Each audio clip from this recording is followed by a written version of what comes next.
Hi, everyone. Thanks for joining us. My name is Christina Thomson. I am the chair of your SPSC committee, and I'm joined here with Captain Bernie Lewall and Captain Chris Tholl. Unfortunately, Desmond Jordan could not be with us today, so I'm going to be hosting this episode of our PIREP podcast. So, Bernie, I'm going to go to you first. Can you let me know what's going on in your world? Sure. Why don't I give a State of the Union update on the goats, how they've been going over the last week, Monday to Wednesday.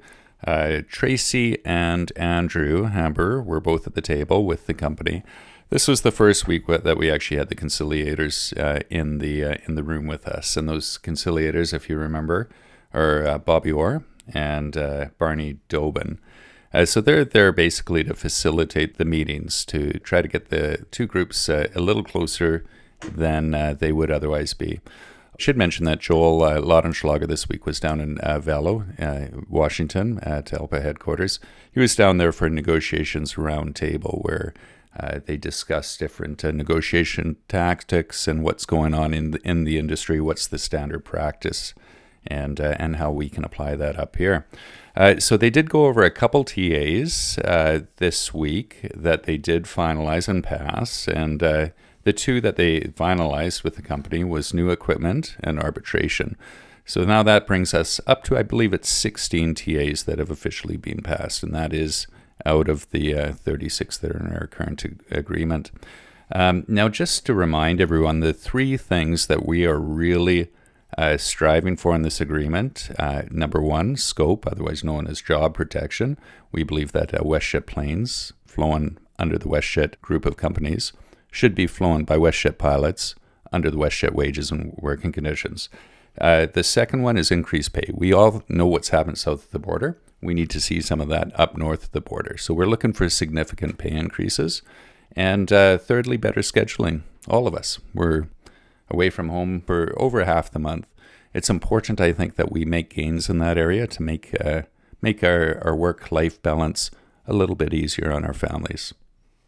Well said, Bernie. I think you touched on the main 3 points. And you know what? In hindsight, it is nice to see our executives with an ambitious growth plan. They want to grow the airline over the next few years across the country, right? And unfortunately, the pilots are in a position right now where I'm not too sure if we're going to be able to grow with the company. It's like our executive team wants to take a seed and put it in the ground, but they don't want to give it water. They don't want to give it any sun, and they still expect it to grow. And I think we're going to end up in a very problematic situation. Yeah, that's a great point, and Chris. And you know what? Our current proposal specifically addresses the three topics that I just talked about. And you're right. They're just turning around and saying, to your analogy, we're not giving you the sun, we're not giving you the water for it to grow. Sadly, that's the company's response, and it continues to be one of the tired talking points that we've grown used to over the last. Well, I've been here 18 years. Over the last 18 years. Absolutely. And, hearing comments from our CEO recently saying that he would rather fly a few less airplanes and remain competitive. I mean, what does that mean, right? Everybody sits around and we listen to something like the recent WestJet Live.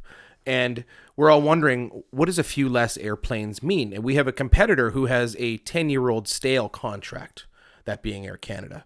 And for some reason, maybe we have to assume, because there isn't more color to it, that our CEO wants to pay us less than Air Canada. And that's, again, a 10-year stale contract, Bernie. That's an excellent point again. And you know what? This corporation, it continues to want to construe our ass as being excessive, unreasonable, or putting the company at risk of survival. And that's just not the case. All we're asking for is a competitive contract that will keep us up to our North American peers. Absolutely. I can't agree more. Okay, thank you, Chris. But let me ask you this. Now, you two are both talking about our contract in comparison to Air Canada's contract. But am I not wrong that we all agree that all Canadian pilots have contracts that are quite far behind everywhere else in North America? Yeah, I think you're correct. I think Canadians in general, we are much further behind than, our American counterparts. And we should ask ourselves why, especially at little airline WestJet at this time. We're wondering, do we really compare to Air Canada? And if you ask Air Canada, what are they going to say? Are they going to say we compare to WestJet? Or are they going to look south the border and say, no, wait, we actually compare to Delta because we're an international airline? And I would argue that WestJet is as well. And I think that we all want to be. And in fact, our contracts don't compare to their contracts at all. So is this what we're fighting for? It's a big part of it, I think, Christina. That's where the significant wages increases come about that we talked about, referenced earlier. We do need significant wage increases to narrow that gap between us and our North American peers down south of the border. And hopefully our CEO soon will understand that if he can't provide us a contract like this, we're just going to keep losing pilots. And I think we all know you cannot run a successful airline if you do not have pilots that are willing to work for you. You're correct. And you know what? The pilots right now, we are the assets. And that is the leverage that we have in bargaining right now. The unity is very important, but the asset of growing the airline, it does lie with us. And I think that the attraction right now, especially with this contract, I mean, all eyes in Canada and North America are on WestJet right now because we are the ones going to bat. We are up next, and what we get will trigger what Air Canada could get next. And, this obviously will, especially with Air Canada coming towards ALPA, this will trigger the official start of what we can see as pattern bargaining in Canada to break through that artificial, I'm using my fingers here, the quotations, artificial glass ceiling in Canada. We need to bust through that and get aligned with our American counterparts. And you know what I will bring up as well, that we have had two rounds of scientific polling, and they've both clearly given us the mandate that our pilots believe they're worth every bit as much as their North American peers as well. Absolutely. Good. And it seems like the pattern for many years has been a consistent race to the bottom in this country.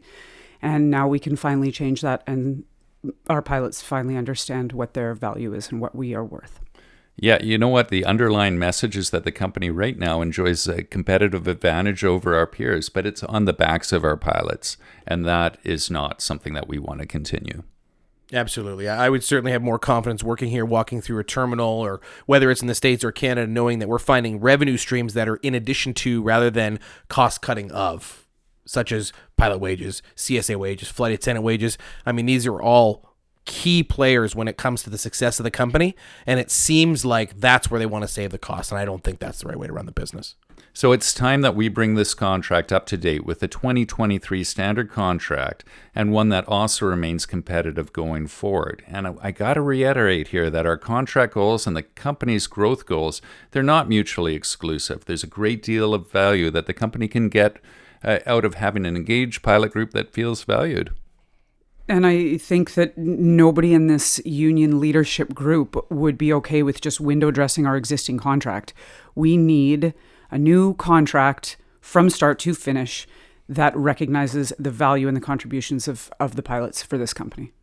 I agree, Christina. And we see that a lot, I think, even in the year 1 to 4, I'll say, pay steps of new pilots at WestJet, if they make it that far, right? Currently, we are a training ground for a lot of other airlines. We're giving people type ratings, and they're going elsewhere to where there's accelerated courses or whatever it may be. And the investment that our company has made in finding a specific pilot with a skill set, they come and then they really realize what it's like to work here. And then unfortunately, they leave to somewhere like Air Canada, who has a very positive career progression that is available to them by simply applying online. And this goes back, I think, to what Bernie said earlier about mutual exclusivity. It doesn't benefit the company at all to have new, young, experienced pilots come and get trained, spend all that money, and then have them turn around and leave for something that they think is better for the rest of their careers. So, Bernie, during the latest WestJet Live, Alexis stated that there's a pilot shortage across the entire planet. What would you say to that? There is no pilot shortage right now. What there is at WestJet is a compensation shortage. And to top that off, there is an issue with a career progression here. Pilots come to WestJet, they don't know if they're going to be upgrading at Swoop, WestJet, or now Sunwing. There is no consistency as to where their career is going to go at WestJet. That's a big issue.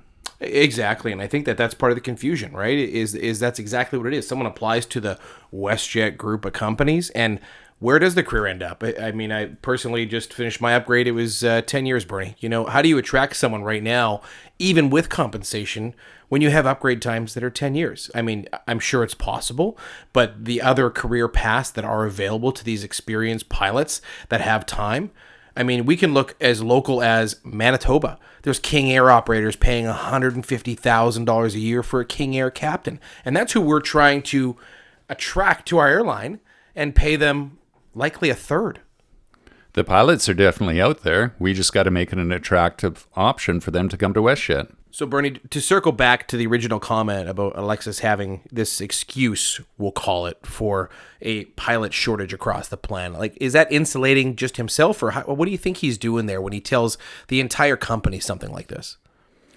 Yeah, I'm not sure, Chris. Really, is it just designed to cover his inadequacies and that he, as the CEO, cannot actually fill the ground schools that we need to fill to operate this company to the degree we need it to be run at? Totally agree. You know, it is kind of comical to watch sometimes where, you know, there's an excuse on one hand, but he's got this great ambitious growth plan. And which one is it? Like we said before, is it a growth scam? I don't know, but it sure seems like he's protecting himself and taking care of himself while scrutinizing us for trying to do the exact same thing, taking care of ourselves and our families. And for some reason, he's painting us to be in the wrong here. And at some point, he has to realize that to grow this company, he needs to engage the pilot group and give us a solid contract that we can go into the future with. Absolutely. You can't run an airline without pilots. That's bottom line. And you know what? It's not unusual for executives and the management types to protect themselves with job protections or golden parachutes, as we call them, that protect them in mergers or acquisitions from being replaced. So if it's good enough for them, why isn't it good enough for us? Scope is absolutely no different. I think it's arrogant to take care of yourself, but to tell others that they have no right to do the same. Yeah, this isn't outside the box stuff. It's inside the box at other airlines. And I think we all can agree that a content and satisfied pilot group is going to contribute to the future success of any airline. I personally am very thankful to have this time with both of you here and now so that we can record this podcast. But I think it's understandable that everybody that's volunteering for this union is very busy, especially you two. Chris, you just upgraded, for example. Bernie, you have been traveling with me and attending numerous family awareness events, pub events, meeting the membership. What else has been on your schedule lately? For the last few weeks, Christina, as you know, you and I have been traveling around quite a bit together, going to different Unity events and as well coffee chats. We've started that up. We think all these events are very important to do the outreach to the pilots. The last week, I was involved with Canada Board. Canada Board is comprised of the 17 MEC chairs for the properties within Canada. We had a meeting last week, 2-day meeting last week down in Victoria, and we discussed concerns that we have north of the border. The biggest issue, I guess, that we had this last week that we had a resolution for was the joining of ACPA with ALPA, and that was approved at our level. Now it goes on to the Air Canada pilots for their approval, and then it will go on to ALPA National for the Executive Council and Executive Board approval. This coming week, I'm going out to Ottawa to meet with the Minister of Transportation. We feel it's very important to meet with both the Minister of Transportation and Human Resources to get their commitment that they will recognize that we are not an essential service, and thus we have our constitutional right to go on strike protected, as well that we won't be forced back to work down the line. We feel that's vitally important that we get that commitment so that the company will feel the added pressure that it's not going to be a short strike or lockout that will result in a return to work order from the Parliament. I think that's very important for our membership to know, Bernie. Thank you. Will you be back in touch with the membership after you have those meetings? Because I think there are some concerns on the line that we might be deemed an essential service and legislated back to work if we do go on strike.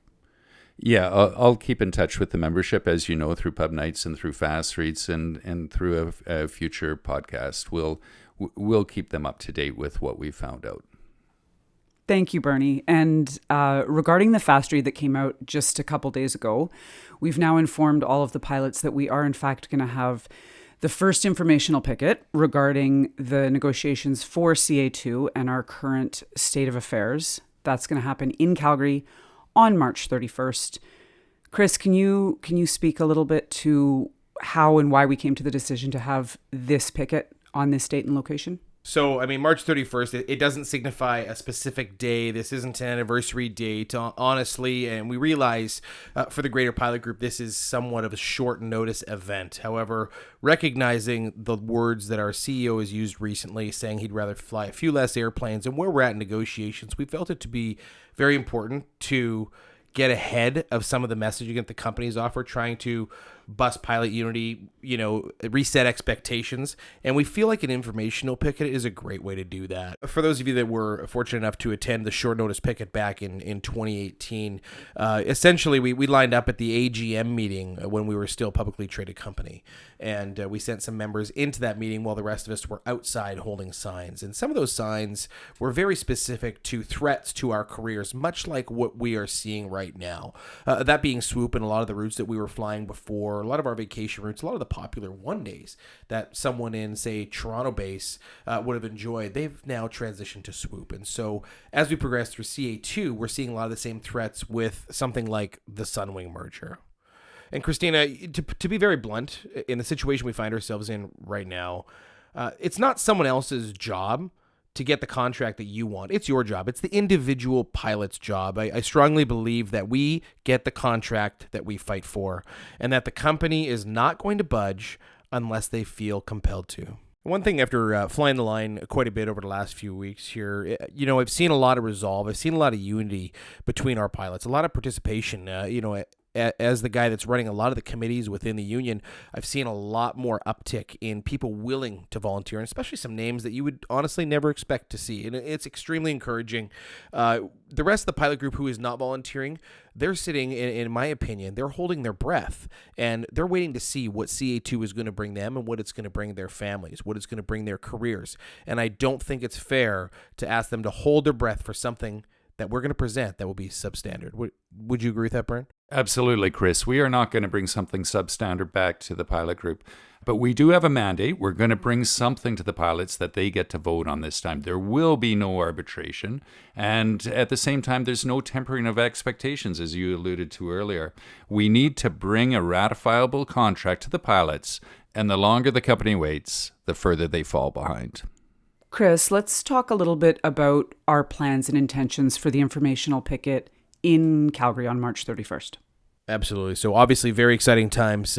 Many of our pilots have mentioned through the survey polling, whether just flying the line, that this is something they're extremely interested in doing. And I think those that attended our last picket completely understand what this next one's going to bring. So we're happy to set something like this up on March 31st, as you mentioned, at the Calgary Marriott. We're going to ask everybody to be on time, if not a little bit early, for this specific day.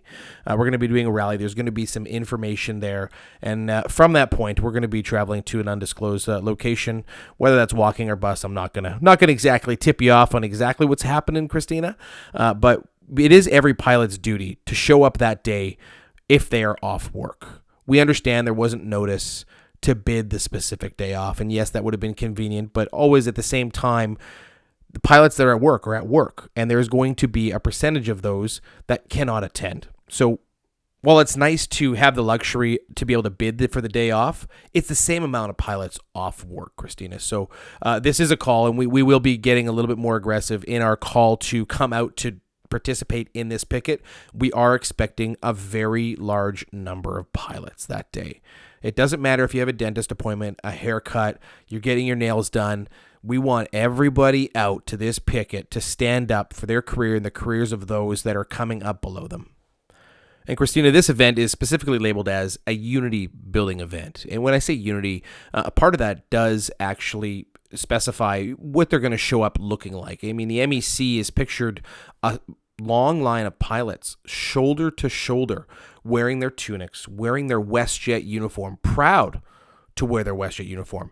And you will be holding signs. This will be a silent picket. We're not going to be asking anybody to stick their neck out, because you're going to be joined by everybody who is available that day to come out and show their support for not only themselves, but their family and their career. And their futures and the entire profession in Canada, as far as I see it. Hey, Christina, you've traveled quite a bit to a lot of pickets, not only across our country, but south of the border. Can you tell us a little bit about what makes one of those successful? Definitely. I mean, I've learned a lot from a lot of other ALPA carriers, and especially our American colleagues. They are very inspirational in the sense that they understand their own value. And on their days off, if there's a picket that's going to possibly benefit their futures, their contracts, their careers, they will show up. And showing that resolve has brought them contracts that are far superior to what we have ever achieved north of the border.